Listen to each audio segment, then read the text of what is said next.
Hello, everyone, and thank you for joining me again on another episode of Truth Finders. And we are still in the book of Ecclesiastes, and we are on chapter number 7. And let me give you a brief summary of chapter 6 from last week. We talked about the vanity of riches, and we also talked about man's eyewitnesses and God's divine providence. Sad situations and reflection of riches. It was a short chapter, but it was very impactful, especially verses 10 through 12, and especially verse 12, as I alluded to. So this week, we want to talk about, in the first 6 chapters, the preacher has shared with us his search for meaning and observations during the course of his search. He has repeated his conclusions time and time again. Very repetitious. Life, in quotations, under the sun is vanity. Yet there is a good that one can do provided one is blessed by God. And that was found in chapters 2 and chapter 5. Well, in these remaining 6 chapters of the preacher, he shares his counsel through a mixture of proverbs and narration. He imparts wisdom designed to make the most of life under the sun. In other words, while life under the sun is vanity, how then should we live? This chapter is going to be dealing with hardships and God's plans. And I'm going to go ahead and forewarn you, this is a long chapter. There's not as many verses to them as some of the previous chapters, but I have a lot of summary with these verses. So bear with me. In this session, the preacher is going to reveal that struggles are not the worst thing for us. In fact, as any fitness guru will proclaim, no pain, no gain, right? Without searing heat from the potter's kiln, we'd only become a useless lump of clay. Trials, or adversity, drive us to our knees. Trials reveal that He is God and we are not. Trials make you trust. Trials prove you. Trials purify you. Trials perfect you. And trials bring you to the end of yourself and to the beginning of the Almighty. I think we all would agree that's when bad is better. I'm going to give you a quote from Tommy Nelson's A Life Well Lived. And he says about this chapter that when is abduction and false imprisonment a good thing? When is imminent destruction positive? When is killing an innocent man justified?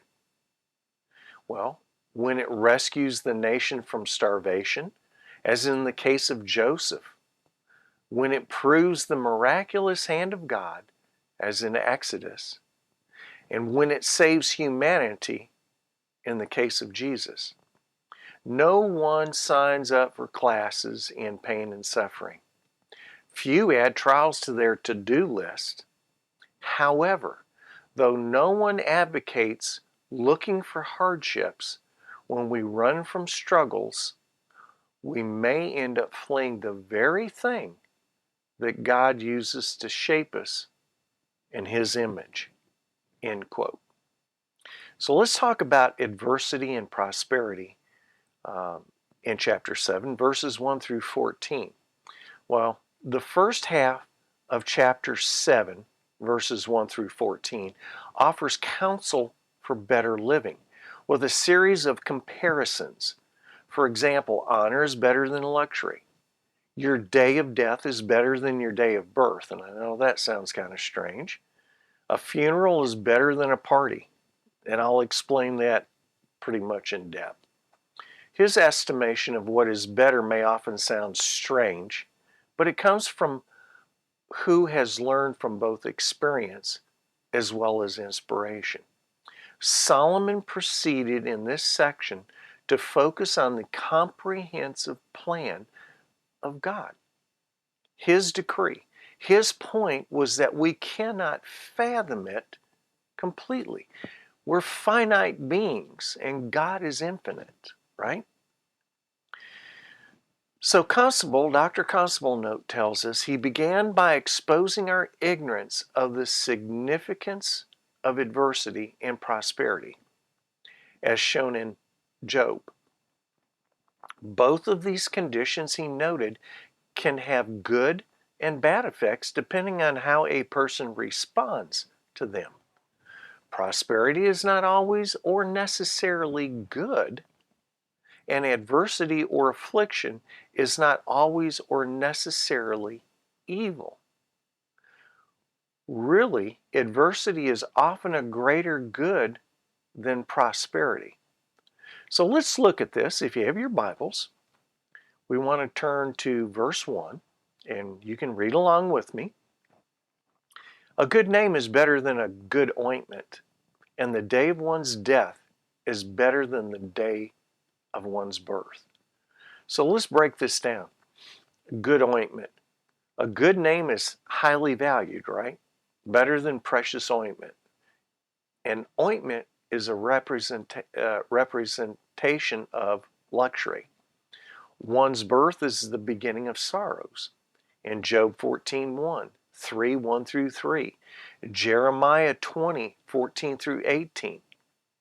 But one's death can be the beginning of eternal bliss, which is shown in Isaiah 57:1 through 2 and Revelation 14:13. And I gave you references to those books and verses. You can go back and look them up and they'll substantiate what we're saying in verse 1.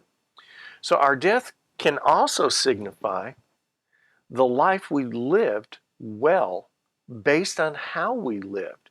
It is reflected in how we're honored by others.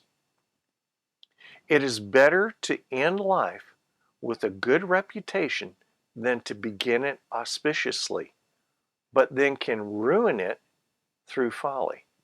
This emphasis on the importance of living wisely continues through the rest of the book.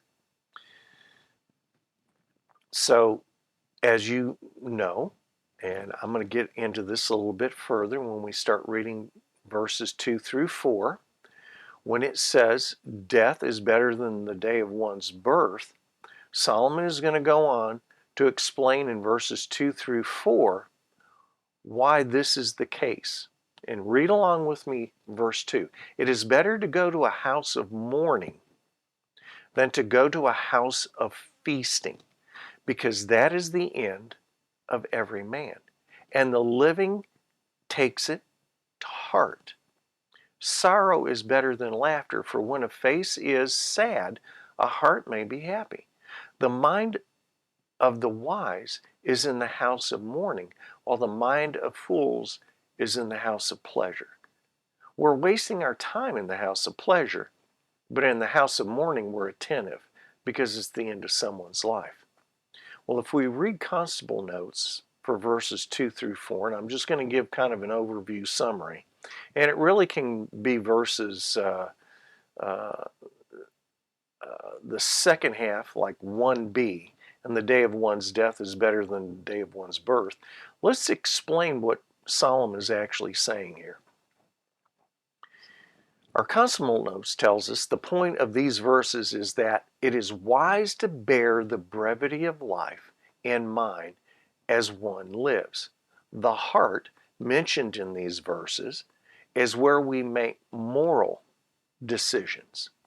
Proverbs 4:23 tells us, watch over your heart with all diligence, for from it flow the springs of life.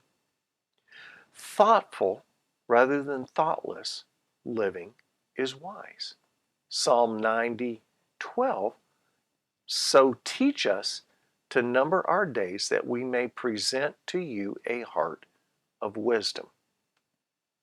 A sorrow shared may bring more inner happiness than an evening with backslapping jokers. Well, just to give you some experience with funerals, because I did at one time work in a church as the IT director, and I would have to oversee the sound and the lighting at funerals in our church. And I did this for a while, and there's been many pastors that I've observed doing funerals, um, and I was a part of many, many funerals. And the one thing that I always took, and I love the pastors that did the funerals, because they would always give the gospel at these funerals. And they would, especially if they knew that someone was saved by the grace of the Lord, it was an absolute honor to be at that person's funeral and to listen to that pastor speak and to understand the brevity of life, that the importance of one's life. And I realized my own mortality, as it were, that it made me reflect back on my own life. So when Solomon is talking about in these verses that the mind, in verse 4, the mind of the wise is in the house of mourning. Well, those times that I was attending those funerals, yes, even though I was working, I was being wise to be there to listen to that person's life and how it was lived and to hear the gospel over and over again. And believe me, folks, it wasn't a sorrowful occasion as one might think, but I was actually reaping something of the seeds that were being sown by the pastor that was initiating the funeral. And here again, I'm not advocating that we go out and attend everybody's funeral, but we need to understand what Solomon is saying here is that we take away something from funerals, that we don't just walk away empty-handed, so to speak, and that a mind of a fool is not going to be at a funeral. It's going to be in a house of pleasure, whether that be drinking or partying or whatever, because you don't get anything out of that. Nothing long term. It's only for the moment. So do you understand the contrast that he's giving here? Because I certainly did when I read these first 3 verses or first 4 verses. Well, let's go into the next 2 verses, 5 through 6, which is a rebuke of the wise is better than the song of the fools. Well, Solomon tells us in verse 5, it is better to listen to the rebuke of a wise man than for one to listen to the song of fools. For as the crackling of thorn bushes under a pot, so is the laughter of the fool, and this too is futility. Well, he's telling us in verse 5, all things considered, it's wiser to live a life of thoughtful self-restraint than to pursue a life of the doctrine that pleasure or happiness is the sole or chief good in life. Here again, hedonism is brought up. Verse 6, the description of the thorn bushes under the pot that he describes could sound like the fingernails on a chalkboard. And you know how that sounds. He likens it to the sound of laughter of a fool. Well, if you listen to that chalkboard and you go, "Ooh, that sounds terrible," that's what he's trying to get the image across here of, is that crackling is like the laughter of a fool. And we should recognize that. Well, let's go into verses 7 through 10. The end is better than the beginning. Verse 7, for oppression makes a wise man mad, and a bribe corrupts the heart. The end of the matter is better than its beginning. Patience of spirit is better than haughtiness of spirit. Here again, he's contrasting. Verse 9, do not be eager in your heart to be angry, for anger resides in the bosom of fools. Do not say, why is it that the former days were better than these days? For it is not wisdom that you ask about this. Well, verse 7 tells us both adversity and prosperity tempt people to abandon a wise lifestyle for one of folly.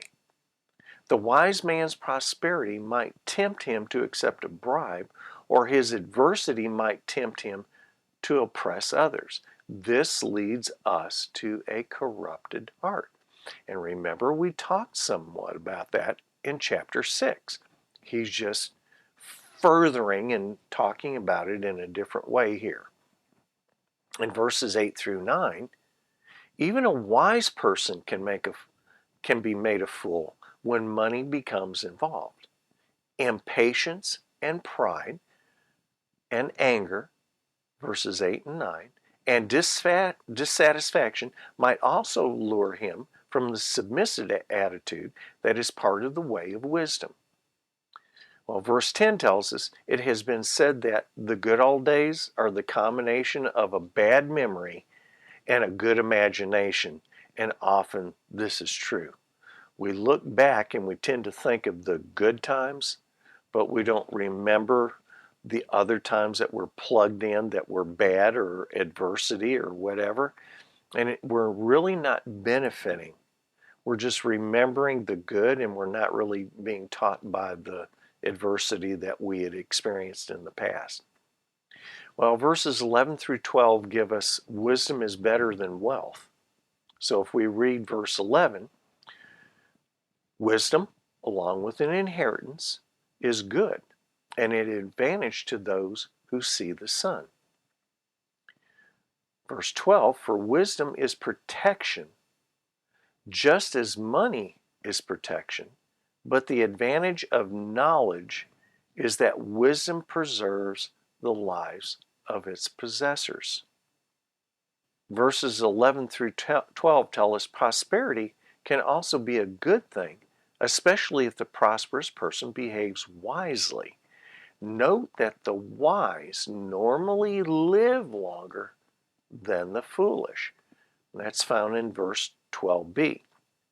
Though wisdom in itself doesn't produce an inheritance or wealth, it is the source of protection for a longer life.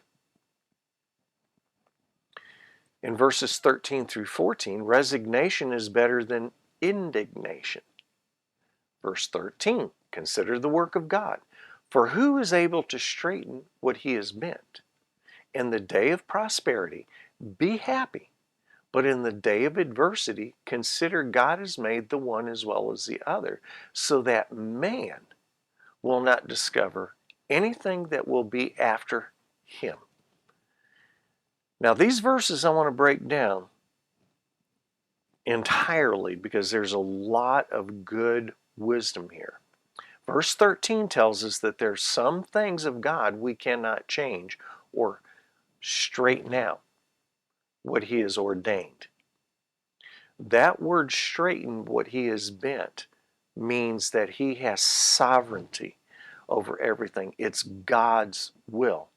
So we can't change or straighten out what he has ordained in the universe. That's not up to us.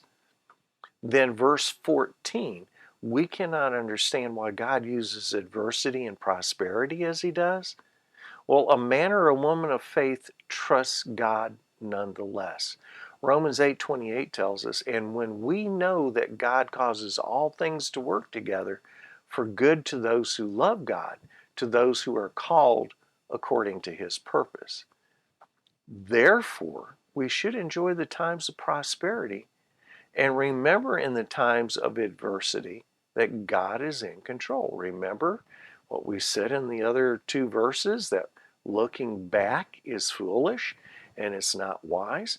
But here he's telling us that we need to remember in the times of adversity that God is in control. God balances our lives by giving us enough blessings to keep us happy and enough burdens to keep us humble. The solution? Well, in the day of prosperity, be joyful. In the day of adversity, consider what lessons might be learned. In adversity, we want and look for happiness. That's what we normally do. But God seeks our greatness in adversity. Okay, the second half of this chapter, verses 15 through 29, is a counsel for balanced living. Verses 15 through 29 are challenging and difficult statements which we should be understood in their context and in the context of the Bible as a whole. It appears the preacher is mainly warning against extremism and against the presumption that one can find the answer to every question in life. Hold on to that thought as we're going through these verses. Verses 15 through 24, if we break it down into 15 through 18, the righteousness and wickedness, he states, I have seen everything during my lifetime of futility. There's a righteous man who perishes in his righteousness, and there's a wicked man who prolongs his life in wickedness. Verse 16, do not be excessively righteous, and do not be overly wise. Why should you ruin yourself? Do not be excessively wicked, and do not be a fool. Why should you die before your time? It is good that you grasp one thing and also not let go of the other. For the one who fears God comes forth with both of them. Well, if we look at verse 15, Solomon has observed many exceptions to the dogma of retribution. Example, the belief that God always punishes the wicked with adversity and blesses the righteous with prosperity in his lifetime. Example of Job. It could also be said that it rains on the just and the unjust, the righteous and the unrighteous. We don't know how God judges, but we do know that he will judge. Verse 16 tells us, therefore we should not conclude that by being righteous we can escape adversity. The righteousness in view here seems to be self-righteousness. Jesus says in Matthew 5:20, for I say to you that unless your righteousness surpasses that of the scribes and Pharisees, you will not enter the kingdom of heaven. And later in that chapter, Matthew 23, 1 through 6, Jesus, to paraphrase, is speaking to the crowds and to his disciples about the scribes and Pharisees and how they seated themselves in the chair of Moses, and pointing out the scribes and Pharisees' weaknesses in the verses containing, woe to you scribes and Pharisees. Also, we should probably translate ruin yourself, be appalled or astounded. So, in verse 17, neither should we conclude that because God does not consistently punish the wicked in this life, that it's all right to sin. Then we go into verse 18, that one who fears God should avoid both of these extremes. So a summary of these verses, 3 verses, would be Solomon was not saying in these verses that a little wickedness and folly are good. The so-called golden mean, or the medium between extremes of moderation. Rather, he advocated living life in the light of God's judgment, but not falling into the trap of believing in rigid retribution. Even though Solomon was uncertain about the time God would judge, he was sure that God would judge righteously. Not in our time, but in God's time. Verses 19 through 24 tell us that, and I'm not going to read them, I'm assuming that you had read this for yourself, but verse 19, righteousness does not always protect from adversity, but wisdom will help guard us against it. Verse 20 tells us wisdom is uh, necessary because righteousness does not protect completely. And verses 21 through 22, don't cast stones in a glass house. Matthew 7:5 tells us, you hypocrite, first take the log out of your own eye, and then you will see clearly to take the speck out of your brother's eye. So Solomon illustrated the fact that no one is perfectly righteous in verses 21 and 22. If you think you're perfect, just ask the closest to you if you are. If people are honest with themselves, they will admit that they're not perfect. In itself, verse 21 is excellent advice, since to take too seriously what people say of us is asking to get hurt. And in any case, we have all said some wounding things in our own time. Wisdom also has its limitations in verse 23 through 24. It is not completely reliable shield against adversity. Even Solomon, with all of his wisdom, could not ward off all adversity. He did not have sufficient wisdom to do this, and no one else does either. In summary, the righteous don't always prosper, nor do the wicked always suffer. Don't refrain from true righteousness and wisdom. Fearing God will help one escape extremism. Wisdom is a source of strength, but no one is perfect. Don't take to heart everything you hear.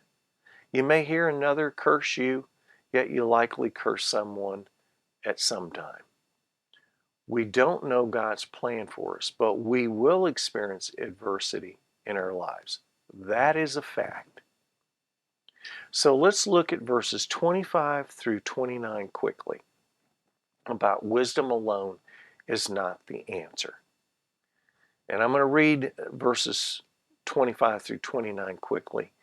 I directed my mind to know, to investigate, and to seek wisdom and an explanation, and to know the evil of folly and the foolishness of madness. And I discovered more bitter than death the woman whose heart is snares and nets, whose hands are chains. One who is pleasing to God will escape from her, but the sinner will be captured by her. Behold, I have discovered this, says the preacher, adding one thing to another to find an explanation, which I am still seeking but have not found. I have found one man among 1,000, but I have not found a woman among all these. Verse 29, behold, I have found only this, that God made men upright, but they have sought out many devices. So I'm going to give you a quick explanation and overview. I may paraphrase Dr. Constable's notes here and just kind of go through it, but I really want to point out one thing in particular, and I'll allude to it in just a moment. But the connections between wisdom and righteousness here on the one hand and the folly and wickedness on the other are especially close to this periscope. Proverbs 1 through 7 tells us the path to wisdom. Fear of the Lord is the beginning of knowledge.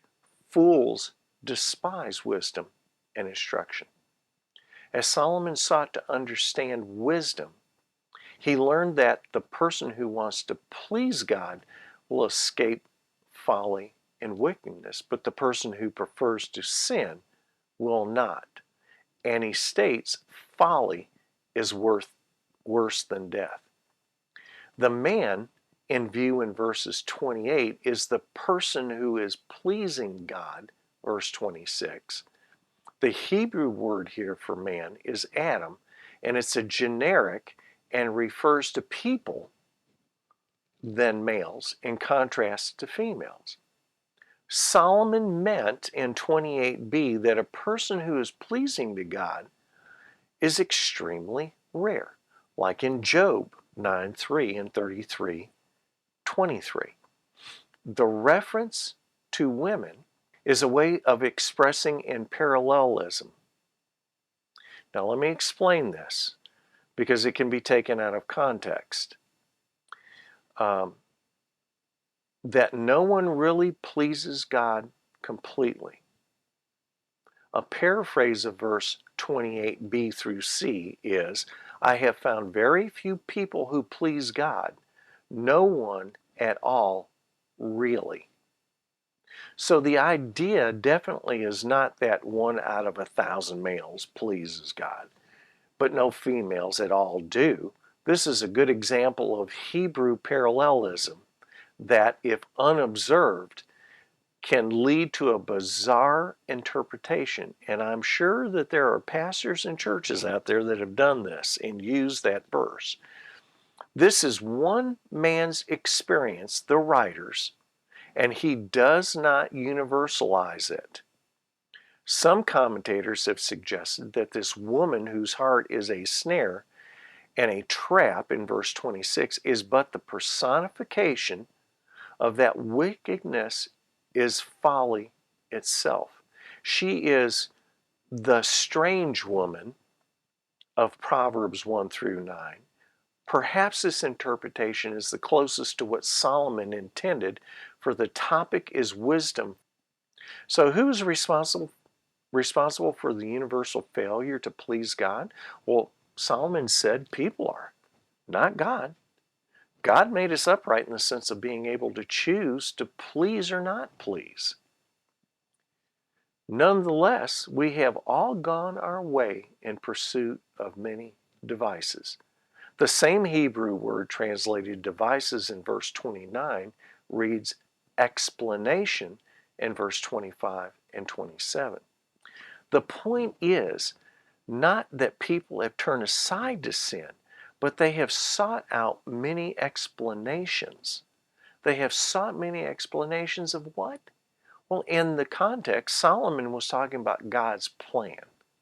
Failing to understand fully God's scheme of things, people have turned aside to their own explanation of these things. And that, my folks, my friends, is what causes us to stumble in our own ineptness. People have turned aside to their own explanation of these things. Rather than being dependent on the Lord and His universal sovereignty and seeking out His will, we turn aside to our own explanation of things. So I know this has been a long session. There was a lot of good things in here, especially in the second half of this chapter. My encouragement to you would be to go back and read it thoroughly. So I hope you'll join me next week on the Truth Finders as we go into the next chapter, chapter 8. And I look forward to seeing you next time. Read ahead, and we'll go through chapter 8 together, line by line, verse by verse. And may God bless you this week and hold you safe until next week. Thank you for joining me.